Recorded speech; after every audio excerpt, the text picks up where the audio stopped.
Hi guys, engineering chemical channel पर आपका स्वागत है। आज के इस वीडियो में हम बात करेंगे calculation of NPK value in any sample of fertiliser. किसी फर्टिलाइज़र में एनपीके का अमाउंट कितना होना चाहिए और उसका कैलकुलेशन कैसे होता है, आज की इस वीडियो में यही बताया जाएगा गाइस। तो सबसे पहले हम इसकी डोजिंग कर लेते हैं। तो इसके लिए 140/60 के रेशियो में हम एनपीके की मात्रा को लेते हैं और जो हमारा एनपीके का पैकिंग आता है उस पर भी यही डिजिट प्रिंट होते हैं गाइस। तो यही वैल्यू हम लेते हैं और यही रेशियो भी होता है एनपीके फर्टिलाइज़र बनाने का। तो सबसे पहले हम इसकी डोजिंग ले लेते हैं, उसके बाद हम फिर अवेलेबल फर्टिलाइज़र इन जो फर्टिलाइज़र यूरिया होता है, एसएसपी, टीएसपी होता है, एमओपी म्यूरेट ऑफ पोटास, जिसमें पोटेशियम क्लोराइड और पोटेशियम सल्फेट आते हैं। इसमें जो हमारा नाइट्रोजन होता है, पोटेशियम होता है, सॉरी गाइस, फास्फोरस होता है और हमारा पोटेशियम, वो 46% नाइट्रोजन होता है यूरिया में, एसएसपी और टीएसपी में फास्फोरस होता है 60%, 16%, और MOP means muriate of potash में, जिसमें हमारा फर्टिलाइज़र पोटेशियम क्लोराइड और पोटेशियम सल्फेट आता है, उसमें 60% पोटास पाया जाता है या पोटेशियम पाया जाता है। तो सबसे पहले हम उसकी कैलकुलेशन कर लेते हैं। 1 केजी नाइट्रोजन देने के लिए यूरिया की मात्रा, गाइस कहने का यही मतलब है यहाँ पे कि किसी भी फील्ड में हम 1 केजी नाइट्रोजन देने के लिए यूरिया कितने अमाउंट में खेत में डालना चाहिए।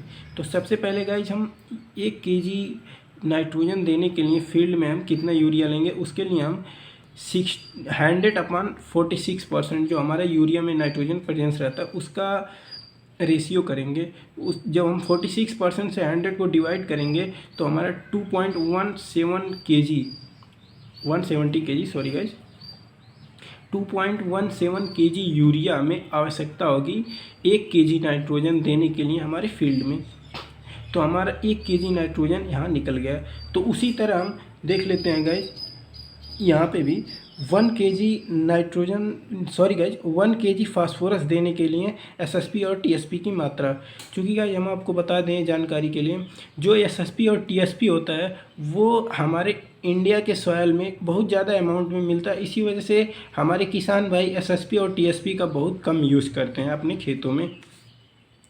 तो इसके लिए आपको बता दें गाइज कि जो हमारा एसएसपी और टीएसपी होता है 1 केजी फास्फोरस देने के लिए कितना अमाउंट में यूज़ किया जाता है फील्ड में।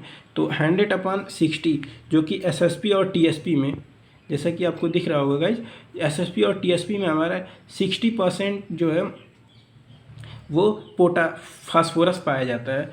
तो उसे हम 60 से डिवाइड कर देंगे 100 को, तो हमारा रिजल्ट निकल के आएगा 6.25 केजी एसएसपी और टीएसपी का रिक्वायर्ड होगा 1 केजी फास्फोरस देने के लिए हमारे सॉइल में। उसी तरह हमारा पोटास भी निकल के आएगा कि 1 केजी पोटास देने के लिए, पोटेशियम देने के लिए हमें कितना एमओपी म्यूरेट ऑफ पोटास की रिक्वायरमेंट होगी हमारे फील्ड में। तो उसे भी हम, जो हमारा केसीएल होता है उसमें 60% पोटेशियम प्रेजेंस रहता है, तो उसी से हम 100 को डिवाइड कर देंगे, जैसा कि गाइस आपको दिख रहा होगा। उसी से हम डिवाइड करेंगे तो हमारा 100/60 के का ये रेशियो होगा। तो इसे हम जब डिवाइड करेंगे तो हमारा आएगा 1.67 केजी एमओपी, जो हमारा रिक्वायरमेंट होगा हमारे सॉइल में 1 केजी पोटास देने के लिए। 1.6 केजी म्यूरेट ऑफ पोटास देना पड़ेगा।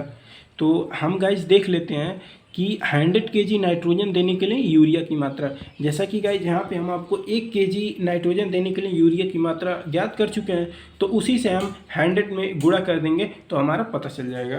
तो जैसा कि गाइज यहाँ पे दिख रहा होगा 100 केजी नाइट्रोजन देने के लिए यूरिया की मात्रा, तो 100 में 2.17 से गुणा कर देंगे तो 170 केजी यूरिया हमें रिक्वायर्ड होगी 100 केजी नाइट्रोजन हमारे सॉइल में देने के लिए। तो किसी भी फर्टिलाइज़र में जो हमारे कंपोनेंट होते हैं उसको पता करने के लिए ये विधि काफ़ी इम्पॉर्टेंट है गाइज। तो उसी तरह हम सेकंड वाला भी निकालेंगे कि 40 kg फास्फोरस देने के लिए एसएसपी और टीएसपी की मात्रा, तो 40 × 6.25 जो 1% हमारा निकला उसी से गुणा कर देंगे तो हमारा 250 kg एसएसपी और टीएसपी की रिक्वायरमेंट होगी। उसी तरह हम थर्ड वाला आपको यहाँ पे बता देंगे कि जो हमारा यहाँ पे निकल के है पोटास का अमाउंट, तो हमें 60 kg हमें जो पोटेशियम देना है सॉइल में, तो उसके लिए हमें कितना ये म्यूरेट ऑफ पोटास की आवश्यकता होगी। तो 1.67 से गुणा करेंगे तो हमारा गाइस जाएगा 100 × 2 kg हमें म्यूरेट ऑफ पोटास की रिक्वायरमेंट होगी। आई होप गाइस आपको वीडियो समझ में आया होगा। वीडियो समझ में आया हो तो वीडियो को लाइक करें, चैनल को सब्सक्राइब करें, साथ ही बेल आइकन दबाना न भूलें, जिससे किसी भी वीडियो की नोटिफिकेशन सबसे पहले आप तक पहुंचेगी। और इस वीडियो के नोट्स का PDF आप चाहते हैं तो हमारे टेलीग्राम चैनल को ज्वाइन करना ज़रूर।